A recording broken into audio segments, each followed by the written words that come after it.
Time for another Nerdy Virgin podcast. My name is Joshua Snyder. I didn't lose my virginity until I was 32. So let's talk about cup of noodles. I had a cup of noodles last night that I found very enjoyable, which was surprising because I don't know. I think that both the people who eat cup of noodles and the people who make cup of noodles, they all came together in a room.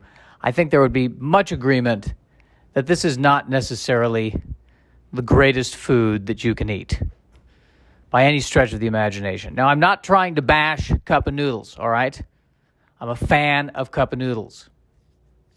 But I had a craving for cup of noodles last night. I don't know, maybe I didn't have enough sodium in my diet. Maybe I didn't have enough fake shrimp. I'm not sure. I got the shrimp cup of noodles. I could tell that it was the shrimp cup of noodles because it says shrimp cup of noodles on the box. Tasting it, I don't come away with it going, this is shrimp. I come away from it going, this is salt and there's gluten and there's MSG. So that's something. There's a water bug under the refrigerator. I don't know how to reach it. I had the chance. I had the chance to make the kill, but I missed it, and now it's disappeared. But now I can't forget that it's behind the refrigerator. So that's going to be gnawing at me for the next 8 to 10 hours. I'm looking at the shrimp inside the cup of noodles, the actual shrimp itself. This can't have been a real shrimp. If it is, it's like they only find the shrimps that drive Honda Civics. They only find the depressed shrimps. It is the opposite of a jumbo shrimp. It is somehow a freeze-dried shrimp that makes no sense to me as to how that got to be. I think they just took some paper mache and painted it like shrimp, and we've accepted this since the 70s. But I had that, and I also had the gummy Skittles. They're Skittles, but a gummy version of them. And that was an awful experience. And I'm a huge fan of Skittles as well. Skittles, more so than any candy, I feel like what they do is they're always trying a new flavor. They're always trying a new gimmick. They're always trying something new, and I just don't think they can ever improve on the original Skittles. They've tried so many different kinds: tropical Skittles, berry Skittles, Optimus Prime Skittles, Alan Alda flavored Skittles. We have no idea what they're doing. They've gone off the rails. They just refuse to accept the fact that we're fine with the regular Skittles. Nobody was asking. Nobody was saying, oh, these Skittles are getting boring. We've been tasting the rainbow for years, and we enjoy the rainbow. We trust that they know what they're doing with the rainbow. And nevertheless, there's always different kinds of flavors of Skittles. IKEA-flavored Skittles. Depression-flavored Skittles. Those had potential for me, but I don't think not quite the mass appeal. Blimp-flavored Skittles, no one even knows why that was needed. No one was ever interested in what a blimp tastes like. And even then, it would probably not even be a blimp. It would be just plastic or iron-flavored Skittles. But it was blimp-flavored Skittles, mid-'90s. You don't remember that?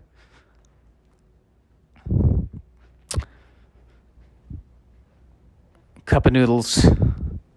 But it hit the spot. The cup of noodles hit the spot, and I was actually eating the cup of noodles with a fork and a spoon, trying to be a little bit classier. As I was eating this in the parking lot on the opposite side of the 7-Eleven. That's where I was eating the cup of noodles, but with a spoon because I'm a mensch. Because I believe it's important to have manners. I'm not going to drink the cup of noodles out of the cup. What was I, raised in a barn?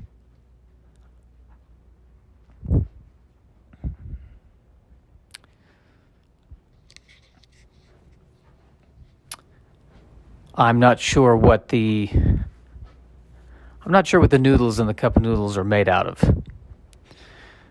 They lack the fresh taste of the noodles that I would find at an authentic Italian restaurant. Oh, that's another thing. I've talked about this before, but I drove past a restaurant that said, it serves authentic Mexican food. Remember the days when we just needed to say Mexican food and we didn't need to use the word authentic? Our culture lies to us so much with the kinds of restaurants that served Mexican food that's not really Mexican food. We now have to, the title of the restaurant has to be Mexican food. Really, it's Mexican, seriously. Utterly amazing. Utterly amazing. Authentic Mexican food. It's a word I'm hearing a lot, authenticity. Hearing that quite a bit. It's authentic. It's what we're looking. What we're looking for in the world. Authenticity. Here's why I like him. He's authentic. He's an authentic server. Authentic surfer. How about that? Most surfers I know, total liars. This one, totally authentic.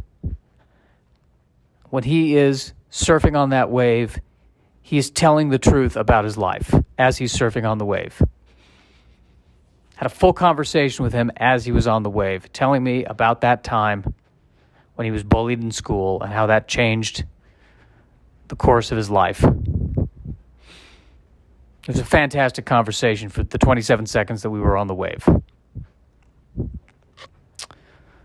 The other one I'm hearing is Copy That.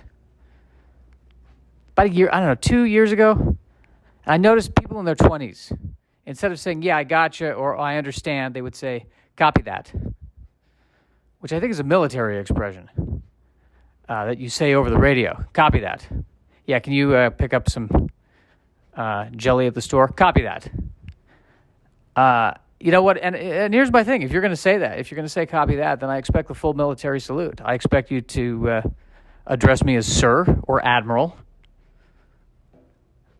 And I expect you to afford me the full respect that I deserve as a senior member of whatever organization we are in.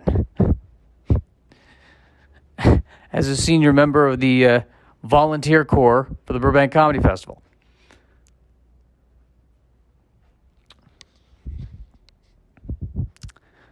Yeah, the copy that bothers me. You know where I think it came from? I think in one of the recent Star Wars movies. I think it might have been The Last Jedi, maybe even the Force Awakens. One of them, they were using copy that, and then it just spread across the 20-year-olds with the veracity of a coronavirus. And now here we are, people saying copy that at me. Just, yeah, okay, I got it. That's the phrase I want you to use, not copy that. Not a fan of that. Not a fan of that at all. How am I doing? Depressed. It's been a hard year and a half. I keep being told to take a vacation. You should take a vacation. Take a vacation, Josh. You should go to Costa Rica. Why don't you go to Costa Rica? Just sit by the beach and relax. I live in Los Angeles. I'm 34 miles away from one of the most beautiful beaches in the world. I could do that. You see how I'm not going there, and I live there.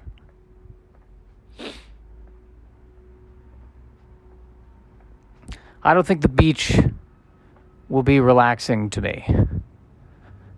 I've been to the beach before. My parents stayed at the beach, and I stayed with them one night, and I'm sitting there trying to sleep, and their hotel room was right on the beach. And the crashing waves, I couldn't handle it. I couldn't handle the crashing waves. It was so loud that the next time we stayed in that area, I stayed in a different hotel room that was farther away from the beach. The waves crashing all night. I'm looking at and my parents are fast asleep. That they're fine. To them, this is a vacation. I'm hearing nature crash up against itself, thinking about how, if I'm just 50 feet in that direction, I'd be pulled into the ocean, and I would be caught under an undercurrent, and I would be ripped to shreds by sharks. That's the sound. People fall asleep to ocean sounds, but they can turn the volume down so it's reasonable. I mean, this was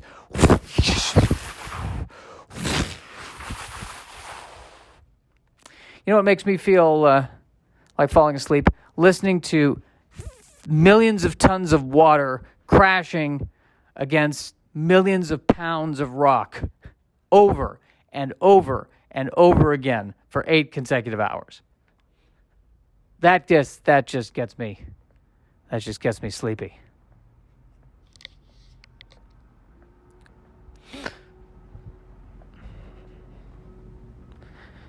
There's a rug in the office, which, I don't know. Is this rug helping anything? What is the purpose of the rug? I think of the bear rugs. The polar bear rugs, the grizzly bear rugs that people have in their homes. They still have the head of the grizzly bear on it. Do people actually do that? I see that as a kind of a cliche in movies. But they can't take the extra 5 minutes and take the head off of the bear.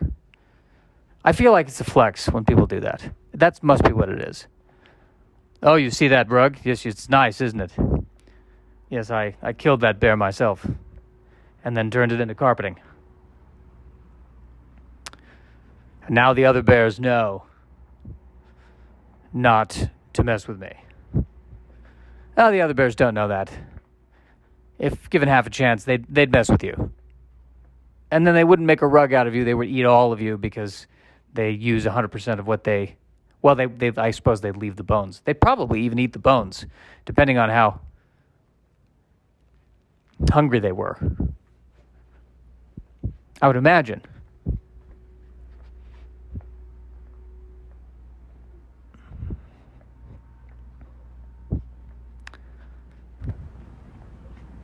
My parents have a rug. I've heard other comedians talk about this, but is the correct... I don't even want to use the word to describe what the rug is, because I believe it has become a slur now. It is a rug from, I think... I don't even know where it's from. It's a very, very expensive rug. That's the point. And there was a period of a few years where the rug was in the hallway leading from the front door to the kitchen, and one day I step on the rug, and my mom was like, "No, don't step on the rug. It's an expensive rug." But it's here. I need to step on the rug to get... No, go around the rug, or go to the kitchen through the other hallway. So, if I wanted to go to the kitchen via the hallway with the rug, I would have to step on the edge of the rug, basically put my body up against the wall and tiptoe from one side of the hallway to the other, avoiding contact with the rug, which made me feel like Indiana Jones avoiding a trap. I had to do this for years. Why? Well, that rug's valuable. That rug could be part of your inheritance. Then perhaps, might I suggest, if this is an investment more so than something that you put on the ground, perhaps you don't put it on the ground. And 10 years after I had that thought, the rug had been removed and placed in a safer place. And so now I know that if the worst comes to worse and the economy collapses, we've got this rug that we can probably end up not selling, but our feet will be comfortable as we're standing in Thunderdome. Rugs are a work of art, especially the expensive ones with ornate patterns. People work really hard on that rug, which has become a tradition. Why do people put so much energy into the rug? I would imagine it comes out of a demonstration, or the attempt to demonstrate wealth and power. So if I walk into a palace, or if I walk into if I walk into a palace and there's all these tapestries and finely woven things hanging, or things that I'm walking on, I'm saying to myself, these people have the money to make all of these things.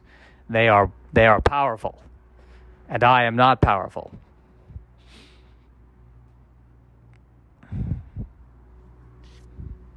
I don't know that I have it in me.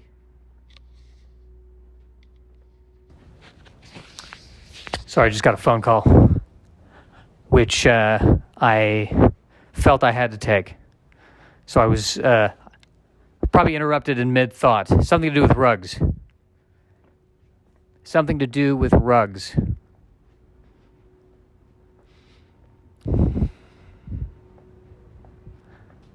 I mean, there's a whole bit in The Big Lebowski, the rug really ties the room together. I suppose there's a decorative element, a notion that if certain colors are placed at equidistant locations in a room, there's a feeling of harmony and balance that makes me feel that perhaps there is a God and perhaps there is hope. When in reality, we will never know if there is God or hope at all. And our attempts to create order within chaos are merely our attempts to stave off the impending doom of living in a hostile and a different universe. So rugs, God is the rug. Maybe that's the whole point of this podcast. God is the rug. The rug is God. God is the rug. That could be what I'm talking about here. As I walk back and forth.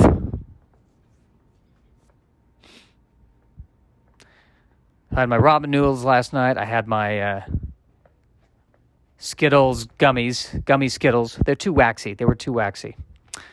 Not a fan of those. And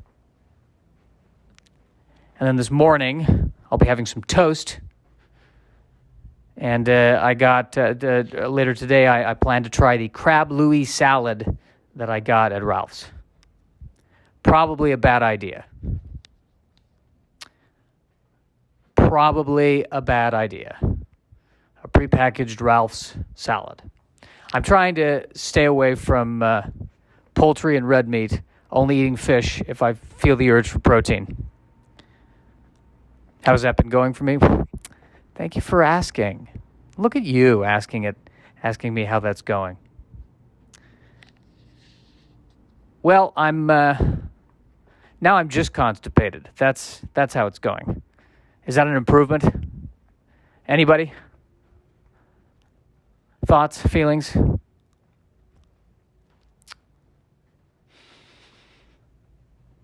Goodness. The whole point of this podcast, by the way, I feel like I should have said this at the beginning, but I'll say it now. The whole point of this podcast is I want to get used to talking for an hour. Because the goal is to headline for an hour.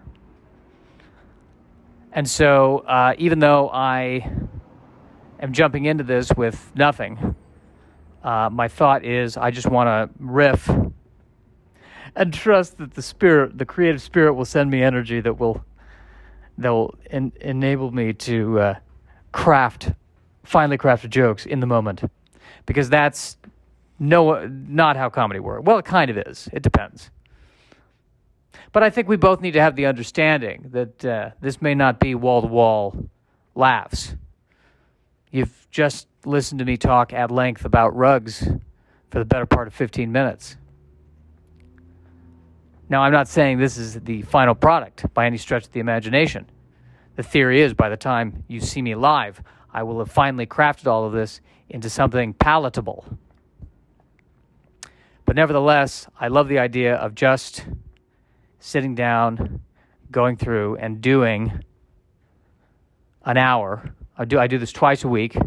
It's basically a way to work out. It's a way to challenge the mind. It's a way to focus creative energy and perhaps turn the pain and suffering of my life into something positive and affirmational that I can share with the world, where my tears will transmutate into the laughs of the people who come to see me to get their mind off of their own problems. That is my purpose.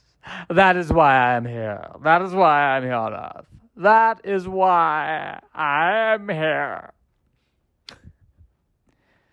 In college, two of my friends were big on the fake crying. They loved the fake crying. We were theater majors. I think they were getting sick of everybody crying or trying to cry in class. I just want because it is my name. That was an attempt at a quote at the Crucible when he's saying, "You sign your name, Mr. Proctor." I won't sign. Why not? Because it is my name. Because I cannot have another in my life. Because I lie and sign myself to lies. I can't believe I didn't even play that character. I played Francis Nurse. Had 3 lines in the whole thing. Very disappointed in senior year playing Francis Nurse. I wanted to play a lead. I didn't want to play a character with 3 lines. And people will say to me, well, there's no small parts, only small actors. There are small parts. There are. I've said this before. I'll say this again. If I go up to Robert Downey Jr. and I say, listen, I've got this 3-line part in The Crucible I want you to play, Francis Nurse. He will say, well, what's the money like? Oh, there are no small parts, only small actors. And he'll say, get this man out of my office. And I'll say, I like the rug. And he'll say, thank you, it's investment. Don't step on it. Call back, people. Call back. That is what that is. That is what that is.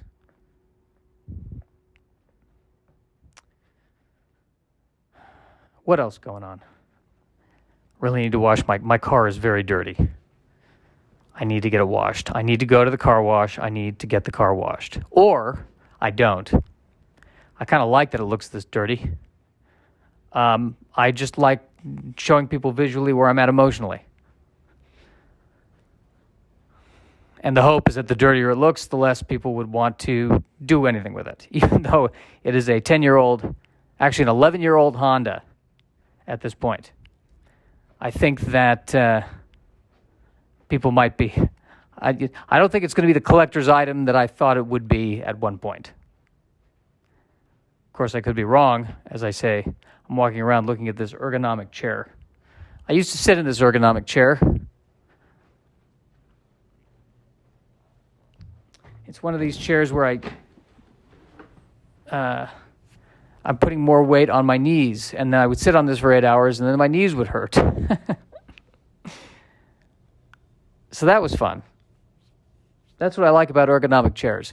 It will just destroy a different part of your body. In fact, I think that's the whole point of living. Living is just trying to figure out how you want to die. All right, I cut out all the meat products. Well, good. That lowers my risk of prostate cancer. But I'm eating more sugar now. That increases the risk of diabetes and liver cancer probably, and pancreatic cancer. No matter what I do, no matter which path I choose, it will lead to one inevitable conclusion. Rugs. I don't know where I'm going with that. I don't know where I am going with that, but it is, to quote the theme song from Star Trek Enterprise, it's been a long road getting from there to here.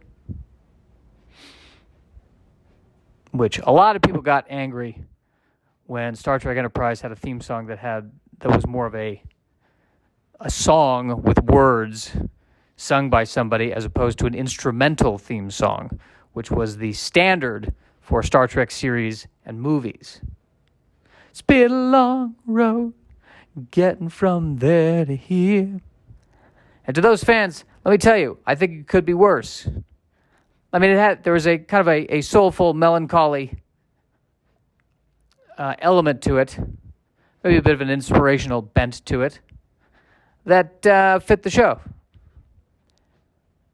You know, it could have been worse. It could have been, we're on a Star Trek, we're going to trek to the stars.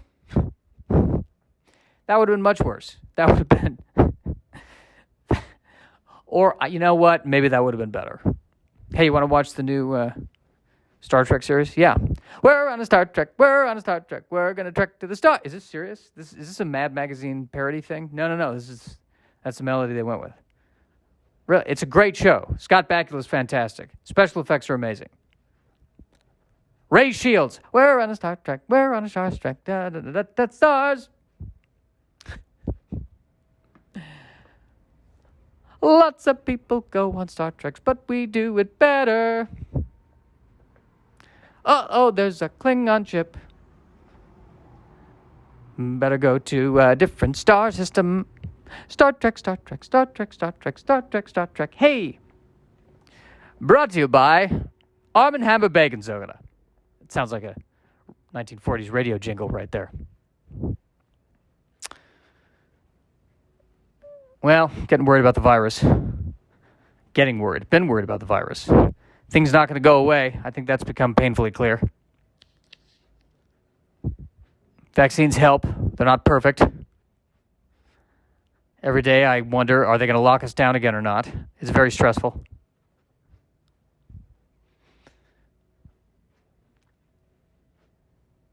And there just really doesn't seem to be much in terms of... I just feel like there's not a lot of leadership going on right now. I feel like it's because nobody knows. Nobody knows, and everyone's tired of lockdowns. So we know we're not going to lock down again. And we know that the virus is going to spread. So it just sounds like we're going to be living with the virus. And it just sounds like a very tense situation for the next, perhaps, several years. It's just going to be tense for a while. It's going to be a lot of tension. A lot of tension. That's what we're dealing with. A lot of tension. A lot of tension and a lot of stress. Of course, the irony is, before this, I was stressed before. So there's been, again, I've talked about this before, and I'll say it again. What is the change? There's no real change in my life. I'm stressed, but about different circumstances.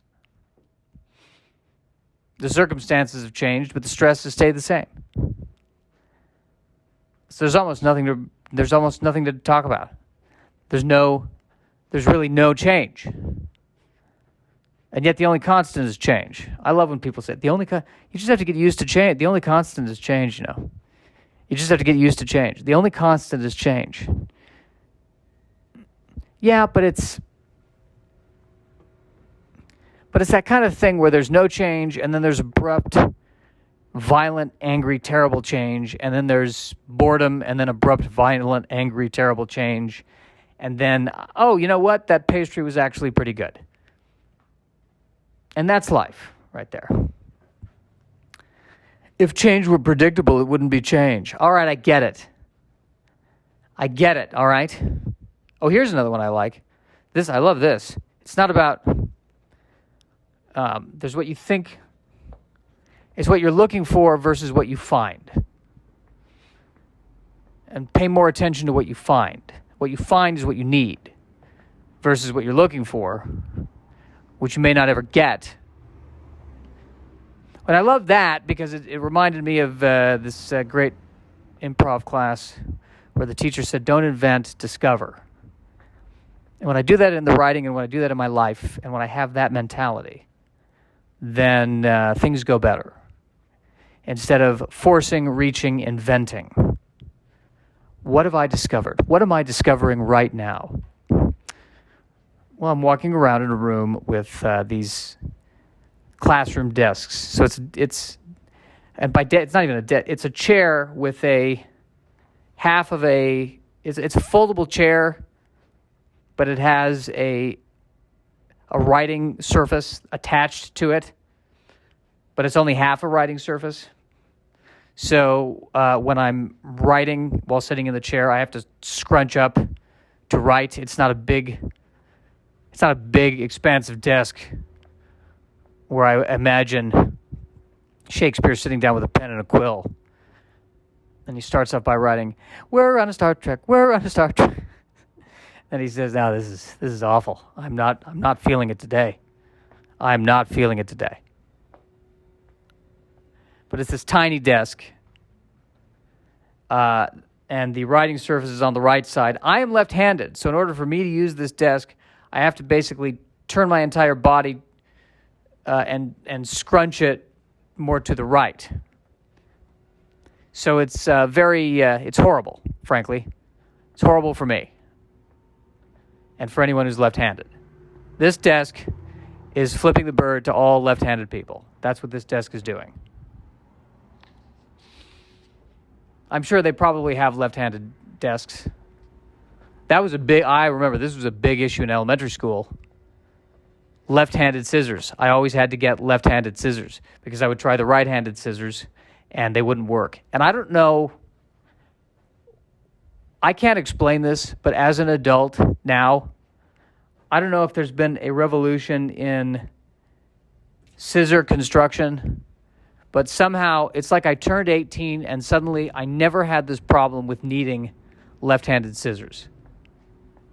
I have no idea what happened. I don't know if I changed. I don't know if the scissors changed. But it is suddenly not a problem. In elementary school, I'm sitting there with these right-handed scissors. I can't cut anything. The paper is not cutting. It's just bending within the scissors. And I'm sitting there having a panic attack. I need left-handed scissors. I can't complete this project that will not help me at all in the real world. And then, boom, I turn 18. Any pair of scissors. It's like I've become a god. I can't explain this. Scissors have not been a problem for me for years. Where was this in third grade? Maybe I had to evolve as a human being. Maybe I had to grow and change and adapt.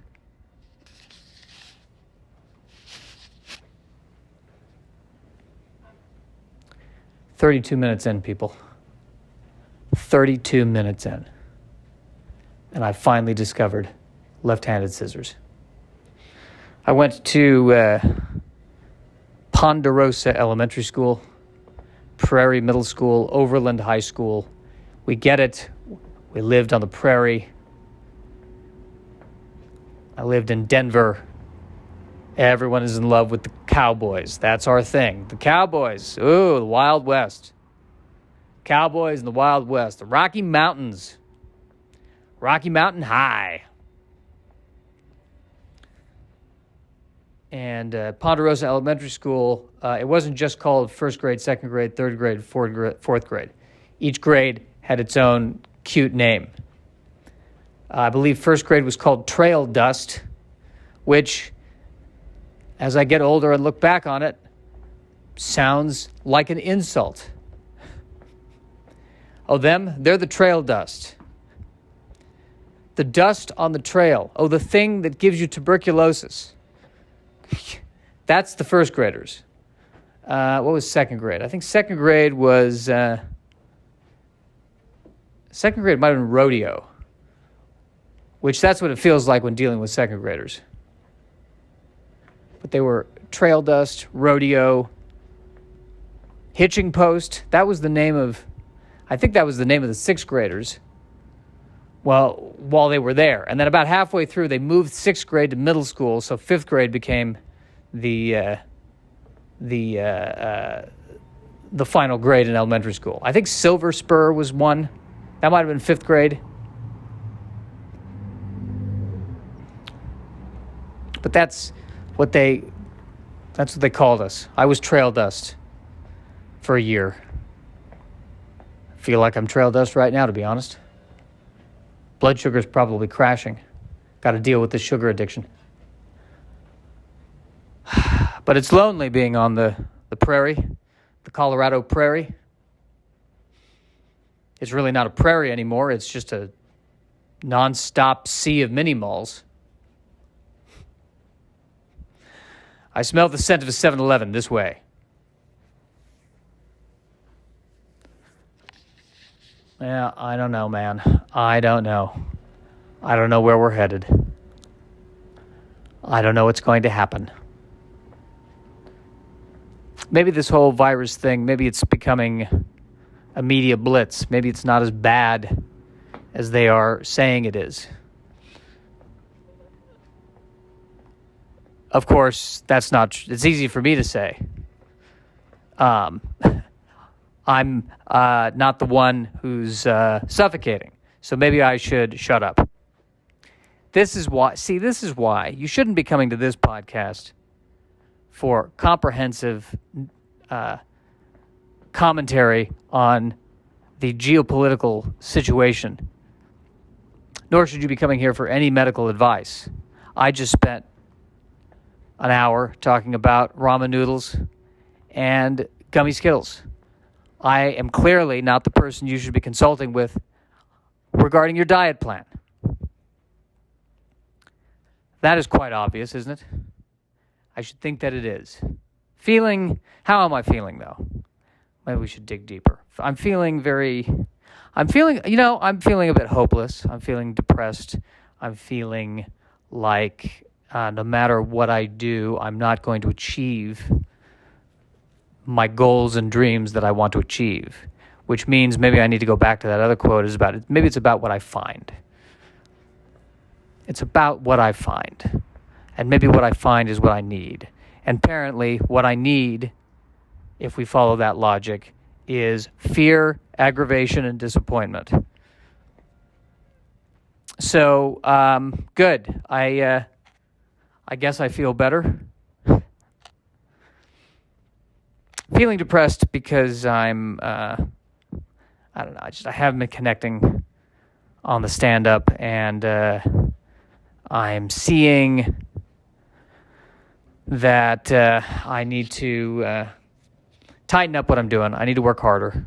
I guess I thought I was working hard. And as it turns out, my problem is I tend to write a lot of first drafts of the jokes, but now I need to go back and I need to edit. And the editing is what I hate the most. I can't stand editing. Which is a problem when editing is required. Maybe what it comes down to is that I've always had this thought that if I had to edit it, it wasn't perfect to begin with. And if it's not perfect to begin with, I'm not perfect to begin with. And if I'm not perfect to begin with, why bother? And the other thing I find sometimes is that if I start to edit, I begin to lose faith in it. I overthink it. And then I tend to write it. It becomes worse than what it was when I had the initial impulse. So it's finding that balance, I guess, between being inspired and coming up with something versus, editing. What balance? I hate editing. This is also why this is I think one of my biggest struggles. I hate editing. And I hate refining. Can't stand it.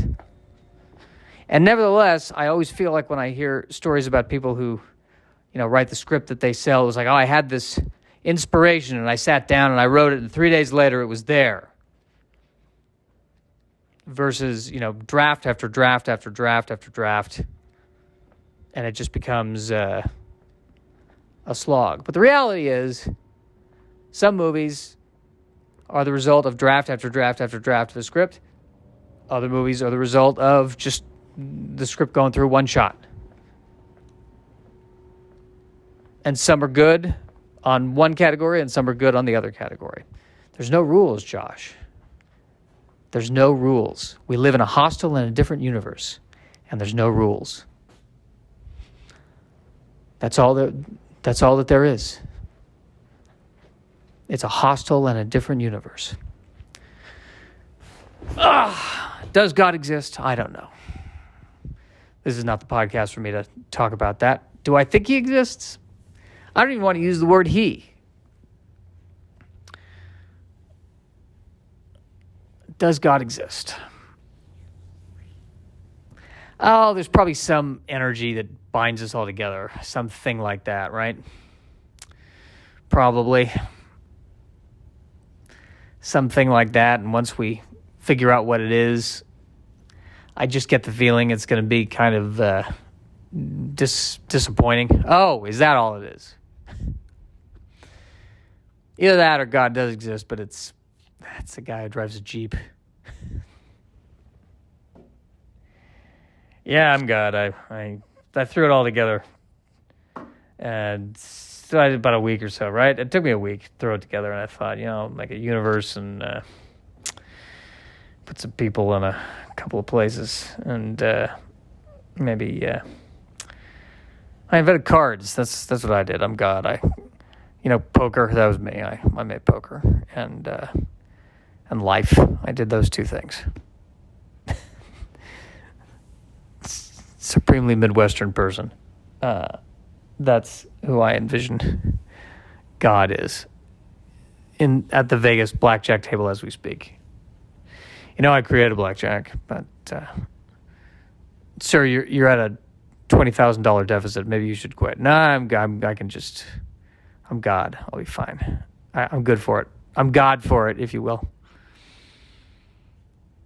We're on a Star Trek. We're on a Star Trek. We're on a Star Trek. I'm God. I came up with that song, by the way. That famous alternate Star Trek Enterprise opening song.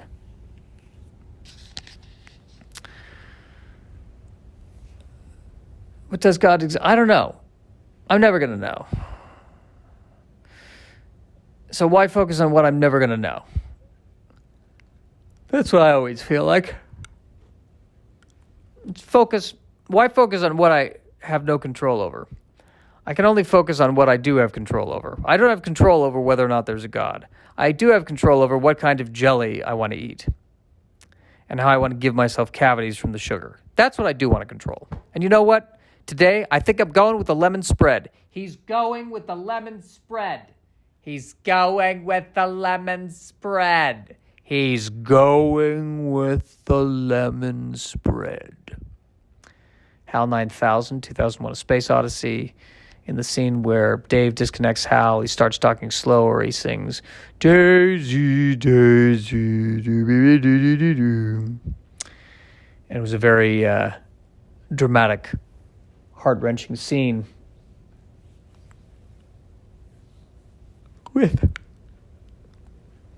Hal's circuit boards being these clear glass tiles that he had to pull out of the computer. This giant computer.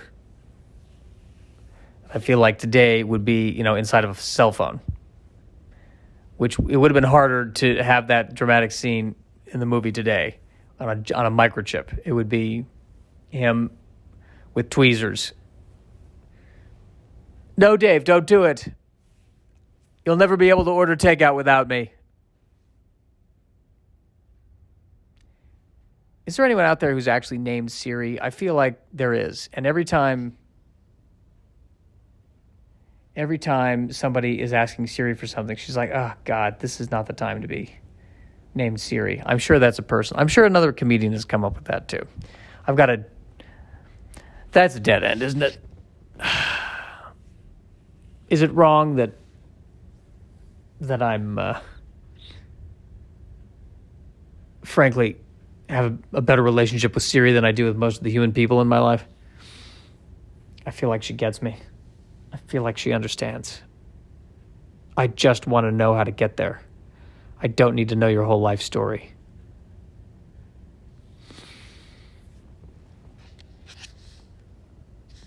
Blimp-Flavored Skittles. I think that was something we learned today. That was something we picked up. I've been washing my hands like mad, like I'm supposed to. They are now cracking. And I should be using that lotion. I got to remember to use the lotion. I got to remember to bring in the lotion, wash my hands, disinfect, then put on lotion, put on the mask. And this is the 21st century. This is the century we live in. And how much longer is this going to go on? People?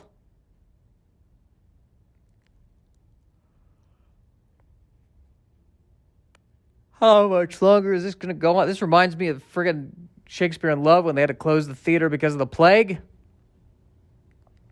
We're back in the 1600s here. Unbelievable. Simply unbelievable. Got a lot to do today. At a minute or two till 2. And I am feeling a bowel movement come on, which is what will happen when I make the food decisions that I make. I think I can last to the end of this podcast. I may have to stop.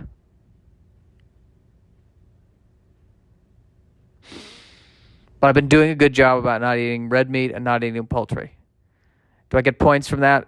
Do I get diet points from that? God of dieting, bless me with this sacrifice of red meat.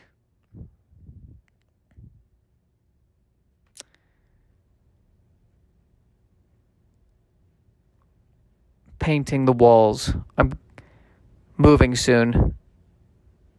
New place, new walls. Probably better that the walls are white than a darker color.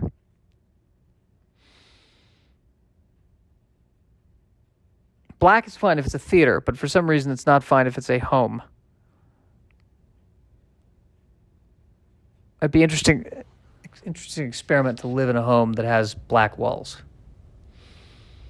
I'm sure people have them. But why on all these condos and what have you is the wall always white? Is it more positive? Is the darkness too terrifying?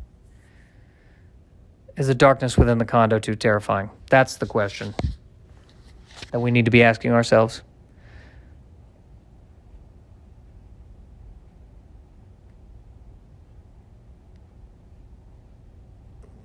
But I think I'm going to move to one of two places: a smaller apartment or a larger apartment.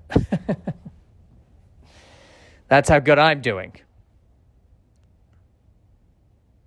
And, I talk about in the past how much I hate nature or don't like to be around nature. And you know what? That's a lie. I do like nature. I do feel more at peace in nature. And the place I hope I get is the place that has some bushes right outside the window so that I can feel at one with the universe in Burbank. But yes, nature gives me comfort. And I didn't appreciate nature when I was younger. My parents, I think, tried. We would go to the mountains and go on hiking trails. And I think I would have enjoyed all that more today. But when I was a kid, I couldn't stand it. Unless this hiking trail leads to a model of the Starship Enterprise, I don't care. That was my general feeling. But I do enjoy. I don't want to be. I want to be in nature, but not too far away from a hospital. That's all I ask. Do I want to see the rainforest? Yes, but I don't want to go in the middle of it. I want to just go to the edge of it. I want to be able to see the rainforest and then turn around and see the hospital. And that's about as far as I need to go into the rainforest. And I can get the general idea from the edge of the rainforest. But beyond that, I don't want to go in too much deeper. No need to give the predators something else to eat on. That's what I always say. Well, folks, we're coming up at 50 minutes. I don't know if I accomplished anything today. This certainly didn't feel as... This hasn't felt as fun as previous podcasts, but I'm trying not to force. I'm trying not to scream. I'm trying to move more at the speed of thought. Hopefully you enjoyed this. If you did, please share. Please share. Also, I have a show coming up on the 22nd of August at Flappers Comedy Club and Restaurant in the Yoo-Hoo Room at 5 p.m. on the dot, people. Not 5:01, not 4:58, 5 p.m. Come and see.